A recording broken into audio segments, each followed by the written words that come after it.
नमस्कार साथियों, स्वागत है आपका अपने ही YouTube चैनल बीरू एकेडमी पर। डियर, बात करेंगे संस्कृत शिक्षकों की कहीं ना कहीं एक भर्ती का आदेश जारी किया गया है। बात करेंगे योगा शिक्षकों का जो लगातार 2 साल से डाटा तैयार है, लेकिन भर्ती प्रक्रिया में कहीं ना कहीं बड़े पेच फंसते नजर आ रहे हैं। बात करेंगे डीएलएड साथियों को कोर्ट की तरफ से कोई राहत नहीं मिली है। बैंक प्रशिक्षुओं की यह खबर है डियर। बात करेंगे बीएड पात्रता विवाद को लेकर के जो ऑर्डर्स की उल्टी गिनती है वो शुरू हो गई है। पूरे वीडियो अंत तक बने रहिएगा, सारे डाउट क्लियर करेंगे। जितने साथी चैनल पर पहली बार आए हैं सब्सक्राइब करके बेल आइकन प्रेस कर दीजिए। आइए दिखाते हैं आपको एक एक न्यूज। आपकी स्क्रीन पर पहली न्यूज है डियर, संस्कृत स्कूलों में संविदा पर होंगे 2000 शिक्षकों की भर्ती। आप देख पा रहे हैं 1990 से संस्कृत स्कूलों में कोई सीधी भर्ती नहीं हो पाई है। इसके आधार पर जो संस्कृत के जितने भी कगार पर विद्यालय हैं पूरी तरीके से बंद होने के कगार पर हैं, तो सरकार ने कहीं ना कहीं एक बड़ा फैसला लिया है और संविदा में ये भर्ती प्रक्रिया को तेजी से करने के लिए आदेश जारी कर दिया गया है। पूरी तरीके से जो प्रस्ताव है शासन को भेज दिया गया है और 1990 से कोई भर्ती नहीं हुई है। कारण कुछ मंडलों में उस समय संयुक्त शिक्षा निदेशक के स्तर से भर्तियां शुरू कराई गई थी, लेकिन किन्हीं कारणों से उन पर विवाद हो गया और मामला कोर्ट में चला गया।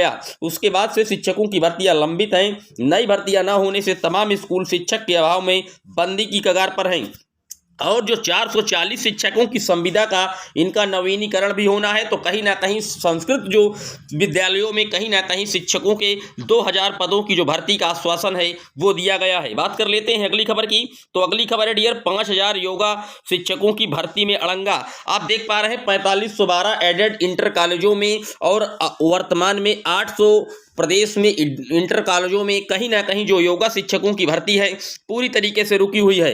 हालांकि योगी सरकार जब अपने पहले कार्यकाल में आई थी तो उन्होंने योगा शिक्षकों की भर्ती का आश्वासन दिया था प्रदेश के युवाओं से, लेकिन आप देख पा रहे हैं इसके कई बार जो है फाइलें बनाकर शासन स्तर से भेजी गई, लेकिन कुछ ना कुछ इसमें जो आपत्तियां हैं वो आई और उसके वजह से ये पूरा मामला ठंडे बस्ते में जा पहुंचा है। अब देखने वाली बात होगी कि सरकार कब तक योगा शिक्षकों की भर्ती करती है। हालांकि दूसरी बार जब योगी सरकार फिर से आई उत्तर प्रदेश में तो उन्होंने फिर से वादा किया है कि हम योगा शिक्षकों की भर्ती करेंगे 3 माह के भीतर, लेकिन आज तक योगी सरकार इस भर्ती प्रक्रिया को भी पूरी तरीके से सही अमल में नहीं ला पाई है डियर। बात कर लेते हैं अगली खबर की। तो अगली खबर है डियर, केंद्र सरकार का जो आज वित्तीय बजट है वो पेश होने वाला है और देखने वाली बात होगी कि यूपी को क्या कुछ मिलता है बजट में। क्या प्राथमिक शिक्षक भर्ती की भी आज इसी बजट से सिद्ध हो पाएगी। हालांकि यहां पर लिखा है कि 2.86 लाख करोड़ यूपी को मिल सकते हैं। देखने वाली बात होगी जैसे ही बजट पेश होगा निर्मला सीतारमण जी के द्वारा, देखने वाली बात होगी। हालांकि यहां पर कई बातें मेंशन हैं कि उच्च शिक्षा के लिए, शिक्षा और स्वास्थ्य के लिए, संस्थानों की आस के लिए बजट उत्तर प्रदेश के लिए प्रभावी होगा, देखने वाली बात होगी। बात कर लेते हैं अगली खबर की।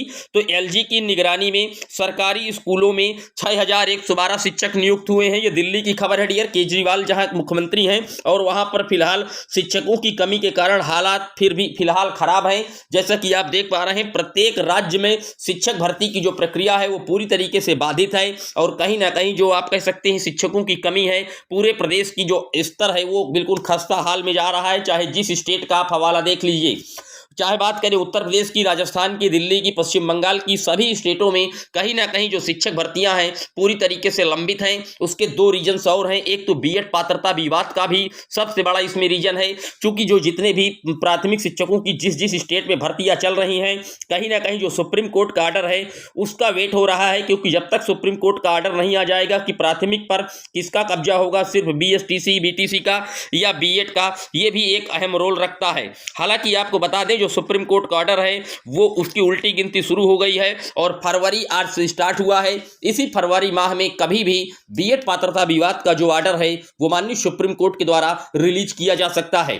आपको पता ही है कि दोनों पक्षों की तरफ से जो काउंटर एफिडेविट हैं पूरी तरीके से लग गए हैं, लेकिन काफी ज्यादा मात्रा में रिटन सबमिशंस हैं। तो उन सभी को कहीं ना कहीं जो ऑर्डर होता है उसमें एक एक पॉइंट मेंशन करना होता है। जिस किसी भी पक्ष पर ऑर्डर आएगा उसके अगेंस्ट की जो बातें होंगी वो भी मेंशन करनी पड़ेंगी और उसके जो पक्ष की बातें होंगी वो भी माननीय सुप्रीम कोर्ट को मेंशंस करनी होगी। तो कई पेज का वो डाटा होता है डियर, इसलिए अभी इसमें वक्त लगने के चांसेज हैं, लेकिन देखने वाली बात होगी कि किसका जो पक्ष है वो जीतता है। आप लोग जरूर कमेंट करिएगा कि किस हिसाब से कौन पक्ष जीत रहा है। लेकिन फरवरी माह निर्णायक माह साबित होगा। इस फरवरी माह में निश्चित तौर पर बीएड पात्रता विवाद का जो निपटारा है वो हो जाएगा।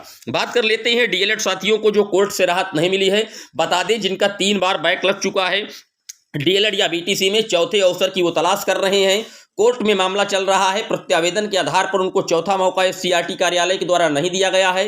वो लोग इलाहाबाद हाई कोर्ट में रिट लगाए हुए हैं और 24 जनवरी को इसकी फिर से एक बार सुनवाई हुई थी, लेकिन फिर से एक बार डेट को आगे बढ़ाया गया है। कोर्ट ने उन साथियों को राहत नहीं दी है और कहीं ना कहीं जो अगली डेट लगाई गई है वो 7 फरवरी को लगाई गई है।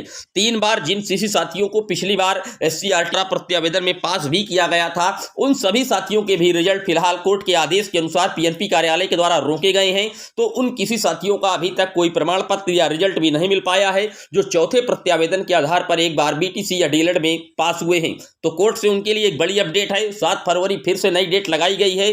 देखने वाली बात होगी कि प्रत्यावेदन उनको मिलता है या उनका बीटीसी कहीं ना कहीं अब खराब होता है, ये देखने वाली बात होगी।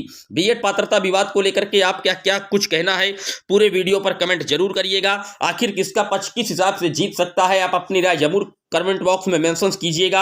उम्मीदें यही है कि फरवरी के इसी सप्ताह या लास्ट तक में हर हालत में इसका ऑर्डर फरवरी माह में निश्चित तौर पर माननीय सुप्रीम कोर्ट के द्वारा रिलीज किया जाएगा। जैसा कि आप जानते हैं अनिरुद्ध बोस और कहीं ना कहीं आप कह सकते हैं जस्टिस सुधांशु धूलिया जी की बेंच पर इस केस को सुना गया था। कई बार इसकी डेटें लगी, पूरी तरीके से ऑर्डर रिजर्व है। अब प्राथमिक पर देखना होगा कि सिर्फ बीएसटीसी की जीत होती है या बीएड पूरी तरीके से प्राथमिक पर बना रहेगा। फिर मिलेंगे जैसे ही कोई महत्वपूर्ण अपडेट आएगी, आपको तुरंत रूबरू करवाएंगे। इस चैनल पर केबीएस और सुपर टेट के भी लगातार प्रैक्टिस सेशन कराए जा रहे हैं, तो आप लोग उन वीडियो को विजिट कीजिए और अपनी प्राथमिक शिक्षक भर्ती की एक सीट पक्की कीजिए। वीडियो को शेयर कीजिएगा, लाइक कीजिएगा। फिर मिलेंगे एक और वीडियो में, तब तक के लिए जय हिंद, जय Bharat. Thank you, love you guys, Vande Mataram.